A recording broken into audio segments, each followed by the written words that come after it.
TikTok ഉപയോഗം കുട്ടികളുടെ മാനസികാരോഗ്യം തകർക്കുന്നുവെന്ന UAE ആരോഗ്യ മന്ത്രാലയത്തിന്റെ കണ്ടെത്തലിനു പിന്നാലെ കഴിഞ്ഞ വർഷം നീക്കം ചെയ്ത വീഡിയോകളുടെ കണക്ക് പുറത്തുവിട്ട ടിക്ടോക്ക് മിഡിൽ ഈസ്റ്റിൽ നിന്നും വടക്കേ ആഫ്രിക്കയിൽ നിന്നും മാത്രം നീക്കിയത് 1,75,00,000 വീഡിയോകളാണ്.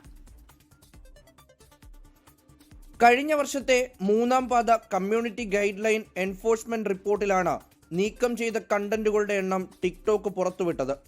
1,74,16,066 കണ്ടന്റുകളാണ് ടിക്ടോക്ക് ആകെ മിഡിൽ ഈസ്റ്റിൽ നിന്നും നോർത്ത് ആഫ്രിക്കയിൽ നിന്നും നീക്കം ചെയ്തത്.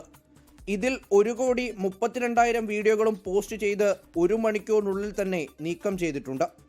73,702 ലൈവ് ഹോസ്റ്റുകൾ ബാൻ ചെയ്തു. ടിക്ടോക്ക് ട്രെൻഡുകളും ചലഞ്ചുകളും കുട്ടികളുടെ മാനസികാരോഗ്യത്തെ സാരമായി ബാധിക്കുന്നതായി ദുബായ് ഹെൽത്ത് അതോറിറ്റി കണ്ടെത്തിയതിനു പിന്നാലെയാണ് ഈ കണക്കുകൾ പുറത്തു വന്നിരിക്കുന്നത്. ഒരു കാലത്ത് ട്രെൻഡായിരുന്ന സ്കൾ ബ്രേക്കർ ചലഞ്ച് പോലുള്ളവ തിരികെ വരുന്നതായും DHA കണ്ടെത്തിയിട്ടുണ്ട്. പിന്നാലെ കുട്ടികൾക്കുള്ള പുതിയ ഡിജിറ്റൽ സുരക്ഷാ നിയമവും കൊണ്ടുവന്നു. ഓരോ കണ്ടന്റുകളും 4 തരംതിരിച്ച് കുട്ടികൾക്ക് നിയന്ത്രണം ഏർപ്പെടുത്താൻ സമൂഹ മാധ്യമങ്ങളോട് നിർദ്ദേശിച്ചിട്ടുണ്ട്. വിവിധ ഗെയിമിംഗ് ആപ്പുകളും ബെറ്റിംഗ് ആപ്പുകളും ഏജ് റെസ്ട്രിക്ഷൻ നിർബന്ധമായും കൊണ്ടുവരാനും നോട്ടീസ് നൽകി. അതിനിടെ UAEയിലെ സോഷ്യൽ മീഡിയ ഇൻഫ്ലുവൻസർമാരും കണ്ടന്റ് ക്രിയേറ്റേഴ്സും ഈ മാസം 31-നകം പെർമിറ്റ് എടുത്തിരിക്കണമെന്ന് UAE മീഡിയ കൗൺസിൽ അറിയിച്ചിട്ടുണ്ട്.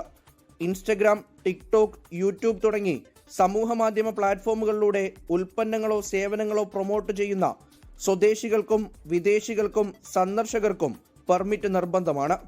24 ദുബായ്. ലോകത്തെവിടെയായാലും ഏത് സമയത്തും 24 വാർത്തകളും ഓഗ്മെന്റഡ് റിയാലിറ്റി പാക്കേജുകളും എക്സ്പ്ലെയിനറുകളും വിശദമായി കാണാൻ ഞങ്ങളുടെ YouTube ചാനൽ നിങ്ങൾക്ക് സബ്സ്ക്രൈബ് ചെയ്യാം.